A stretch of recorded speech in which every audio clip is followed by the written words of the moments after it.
आज ये गाँ पिला गाँव में नहांती ସେଇଟା ଅସୁବିଧା ନାହିଁ ହେଲେ ଗାଁକୁ ଆସୁ ବି ନାହାନ୍ତି ସେଇଠି ଅସୁବିଧାଟା ଘଟିଛି। 60 ସେକେଣ୍ଡ ତୁମର ଧୈର୍ଯ୍ୟ ଅଛି କି? ମୁଁ ଗୋଟେ ଓଡ଼ିଶାର ବଡ଼ ସମସ୍ୟା କହିବି, ଶୁଣ ବାବୁ। ଯଦି ତୁମେ ଛୋଟ କି ବଡ଼ ଚାକିରିଟା କଲ ବୋଲି ଗାଁକୁ କାଁ ଭାଁ ଆସିବ ବା ଆସିବ ନାହିଁ, ତାହେଲେ ଶେଷରେ ତୁମେ ଦୋଷୀ ହେଇ ମରିବ। କେମିତି? ଏଇ ଗାଁରେ ତୁମେ ବଡ଼ ହେଲ, ଏଇ ଗାଁର ମାଟି ପାଣି ପବନରେ ତୁମ ଶରୀର ଆଉ ମସ୍ତିଷ୍କ ବଢ଼ିଲା ନା କ'ଣ? ବିଗ୍ ବଜାରରୁ ସପିଂ କରି ତୁମ ବାପା ତୁମକୁ ଆଣିଥିଲେ କି?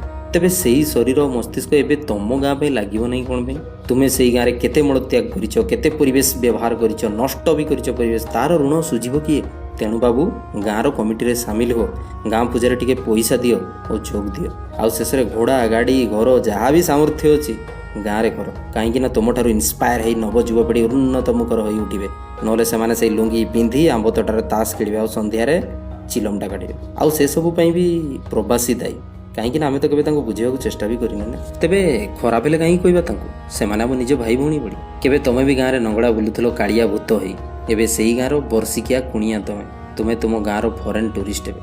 ନା, ଓଡ଼ିଶା ବଦଳିବ, ବଦଳିବ ଚିନ୍ତାଧାରା, ବଦଳିବ ଓଡ଼ିଶା।